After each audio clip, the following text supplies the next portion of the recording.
Ассалаумағалейкум жігіттер, қалайсыңдар? Біздің келесі кезекте айтатын нәрсе ол мұздай душ, ұйқы және тамақ. Адам өзінің кеткен энергиясын қайттан қалпына келтіру үшін көп мөлшерде тамақ жеу керек. Ұйқыны да солай. Ерте жатып, ерте тұру және уақытың болатын болса, күндіз 1,5-2 сағат ұйықтап алсаң нормально.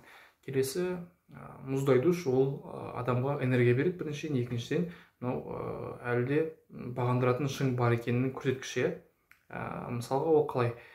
Кезіндегі билердің, хандардың, корольдардың өмірінде сенің сияқты мынандай унитаз болған жоқ, мысалы осындай жылы душ болған жоқ, жұмсақ төсек, тәтті тамақ болған жоқ та.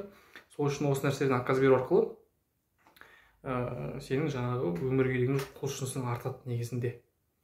Менің өмірге деген талпынысым дейді ғой, сондай жаңағы әдемі болады. Және де ең басты нәрсе айтатын ол бізде ниет. Яғни адам мына нәрсені ниет ету керек. Мен осы жаңағы срывтан кейінгі жаңағындай хреновый сезім болу, әлсіреу, жаңағындай басың ауыру деген сияқты, солардан, сол жалпы состояниеден, сол күйден тезірек мен шығып кетуім керек.